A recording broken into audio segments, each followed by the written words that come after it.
Let's do a little thought experiment. Let's say that Chef Bezos got visited throughout the night by 3 ghosts, and that produced such a change in his heart that he decided to give his fortune to the rest of the humanity. So next morning, he grabs 8 billion envelopes and puts $30 in each, and then it mails those envelopes to everybody in the planet, right? So what will happen next? Well, most likely during that next week, 8 billion people will go and spend their $30 in Amazon. Welcome to The Big Puzzle. In this podcast, we explore the subtle connections between science, religion, politics, economics, and history. One piece at a time, we unveil the big picture of this shared experience that we call life.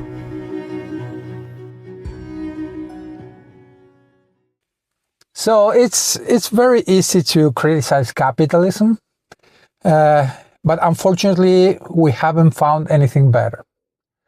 So this series of episodes, I'm trying to save capitalism, if I could, because we are not using it properly and we are at risk of losing it. So capitalism relies on free markets. And, if you read Adam Smith, or if you learned anything about why it's called free market, well, it's because the whole idea is based on a market where you go and buy things. So let's say that you want to go and buy fish. So you go to a fisherman that's just returned with fresh fish, and then you start discussing, okay, what is the cost? And there's a balance between what you're willing to pay and what the fisherman wants to receive for the fish. And in that negotiation, you come to an agreement, and then you exchange the money for the fish. Now, for that to work, it requires you to have full information. It requires for you to be intelligent and not to be deceived about what you're buying. So if the fisherman convinces somehow that this is the last fish ever, and this is your last opportunity to eat, then you are probably willing to give him whatever he asks for.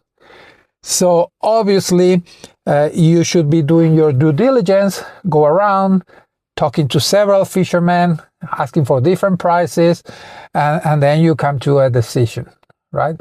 Also, it requires for all the fishermen not to plot together, right, and say, oh, we're not going to sell under this amount, so that distorting that negotiation.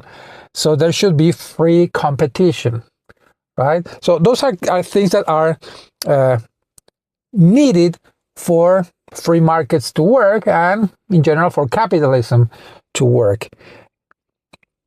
Now, obviously, everybody tries to get as much as they can, and they will try to influence. They will try to persuade you. They will try to manipulate you. Yeah, I think in one of the earliest videos in the channel, I talk about Robert Cialdini and his book on the art of persuasion or something like that, and how you can manipulate actually somebody. And one is one of the ways you can do it is, like I said, through scarcity. If you convince somebody that something is scarce, they will have more urgency to get it. So call now, last unit. So you go to Expedia and say, oh, we only have 2 rooms left, 1 room left. Not really.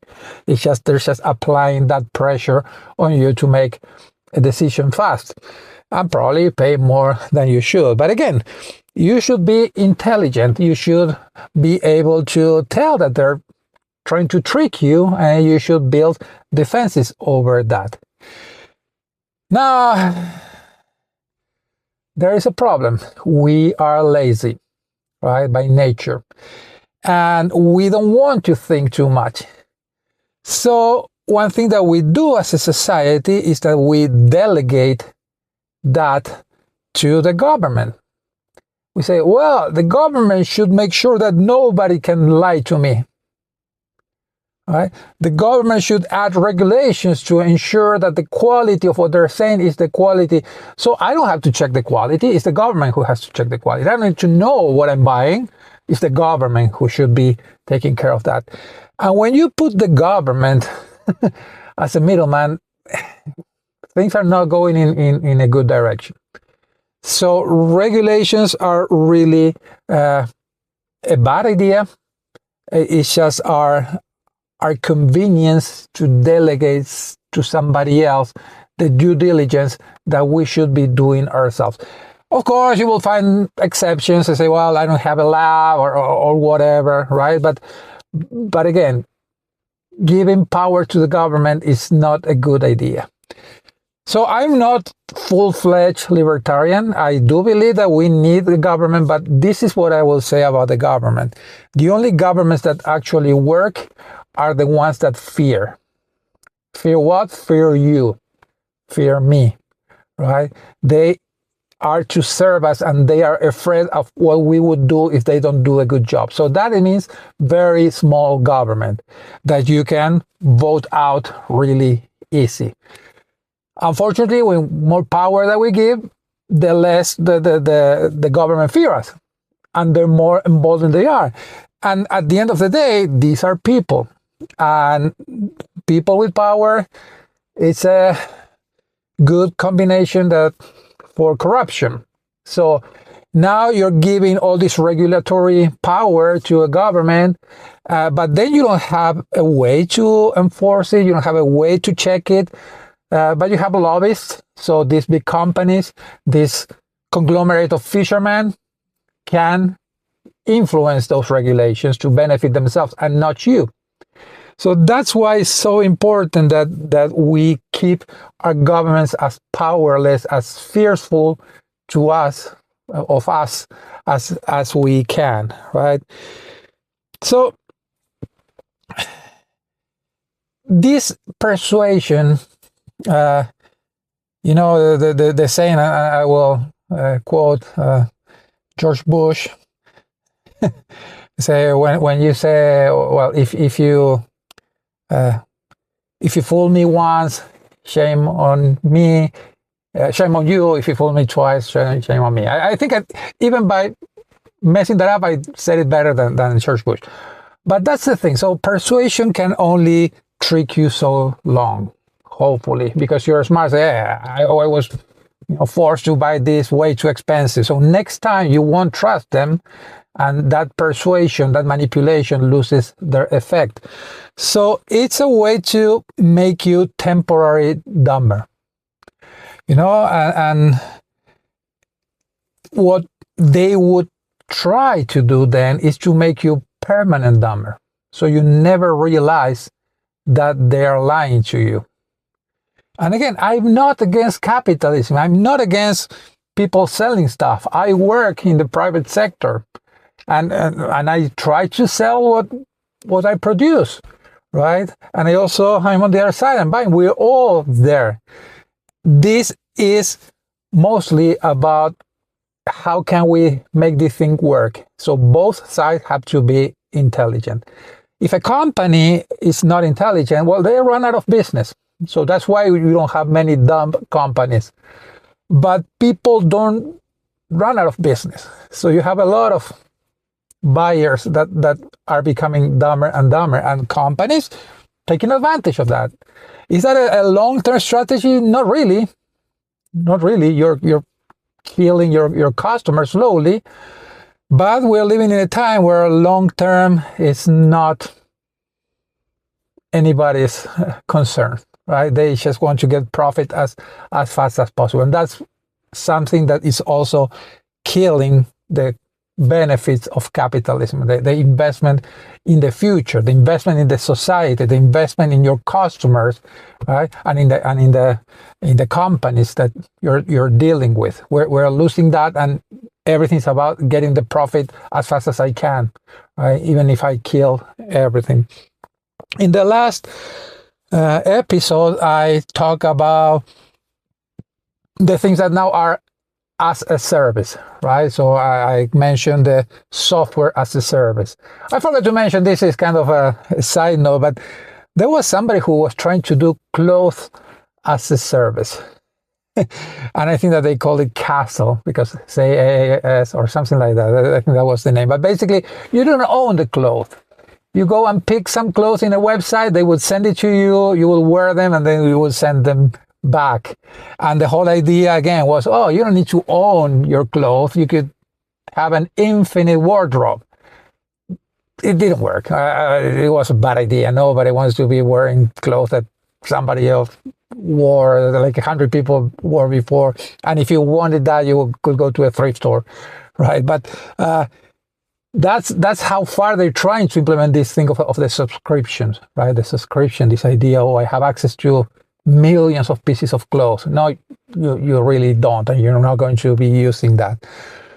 But this is not what concerns me the most. What concerns me the most is that we are getting to a point for a TAAS, and that is thinking as a service. We are getting subscribed to something that would think for us. Call it ChatGPT, Gemini, Claude, whatever. Those are the same crap, right? They're making you dumber. They're thinking for you. For me, it's interesting, you know, when I listen to Kit Bolga or some other scam baiters, that the scammers usually say to vulnerable people, don't try to think, just follow my instructions.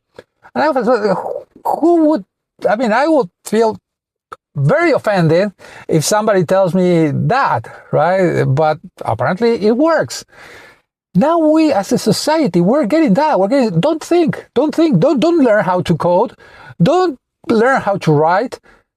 Just follow the instruction. Ask ChatGPT. ChatGPT will give you the answer. Will think for you. You don't need to do that anymore.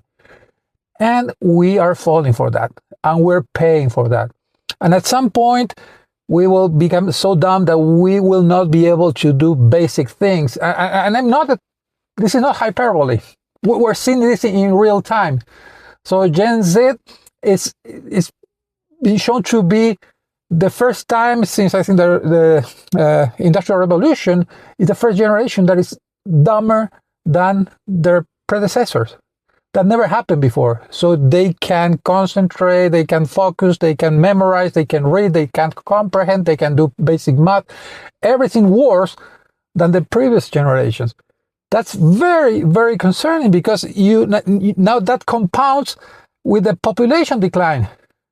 So we have all the burden of the economy in a few years will be in a class of people that are dumber and are fewer.